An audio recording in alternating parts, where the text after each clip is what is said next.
أشهد أن محمد رسول الله۔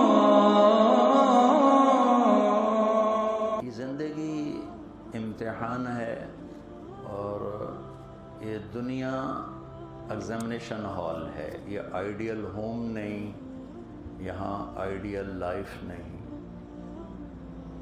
یہ گزرگاہ ہے، موت پیچھے لگی ہوئی ہے، آفات نے گھیرا ہوا ہے،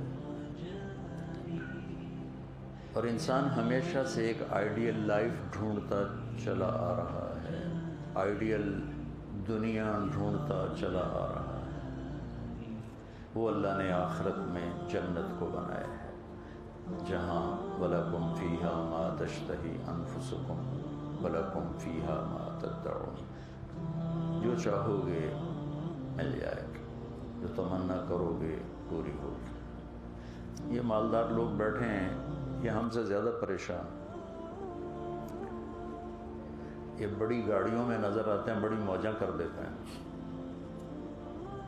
ان کو مسائل نے ہم سے زیادہ گھیرا ہوتا ہے، کیونکہ پیسہ آنے سے زندگی آسان نہیں ہوتی، ضروریات مہیا ہو جاتی ہیں۔ جو کہ اللہ نے پیپر لینا ہے، مالدار کا پیپر الگ ہے، غریب کا الگ ہے، عورت کا الگ ہے، مرد کا الگ ہے، ٹیسٹ پیپر ہے، اور ٹیسٹ میں تو تھوڑا گنجلک رکھی جاتی ہے۔ تو اس میں کیسے کامیاب ہوں گے یہ بتانے کے لیے اللہ نے انبیاء کو بھیجا، جو کہ انسان اپنی عقل سے نہ مالک کو پہچان سکتا ہے اور نہ اس کائنات میں آنے کا سبب پہچان سکتا ہے۔ اس وقت کا سب سے بڑا سائنسدان اسٹیفن ہاکنگ ہے، جس نے یہ پروف کیا کہ جو نیوٹن کا لا تھا بھی 4 فورسز کائنات کو کنٹرول کر رہی ہیں۔ تو 79 میں عبدالسلام صاحب اور ان کے ساتھ 2 امریکن نے پروف کیا کہ 3 کر رہی ہیں، اس نے ثابت کیا 1 کر رہی ہیں۔ اسے پوچھا گیا کیا وہ اللہ ہے؟ کہ نہیں، اللہ نہیں ہے۔ عقل سے انسان اللہ تک پہنچتا تو اسٹیفن ہاکنگ پہنچ جاتا، اگر نہیں وہ خدا نہیں، تو کیوں کا پھر سائنس کی ترقی رک جائے گی۔ تو اس لیے میرے رب نے کہا بل ادارک علمہم فی الآخرہ بل ہم فی شک منہا بل ہم منہا عمون۔ جو عقل سے متاثر ہو کر چلے گا وہ گھمن گھیریوں میں ہی پھرتا رہے گا، وہ اللہ تک پہنچ نہیں سکتا۔ اللہ تک پہنچنے کے لیے انبیاء کا وسیلہ ضروری۔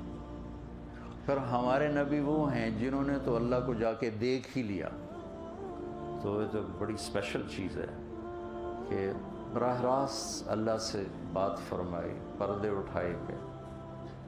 ثم دنا فتدلى فكان قاب قوسين او ادنى۔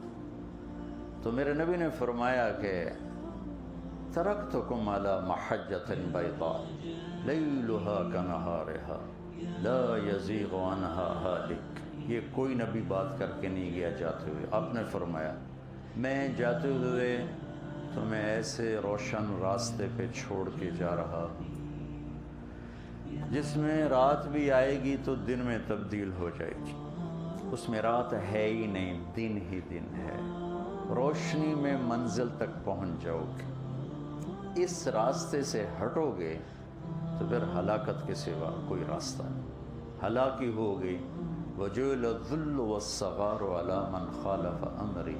جو میرے راستے سے ہٹے گا اللہ اسے ذلیل و خوار کر دے گا۔ تو میرے نبی ایک پورا زندگی کا پروگرام لے کر آئے، پوری زندگی جو کھلی کتاب کی طرح۔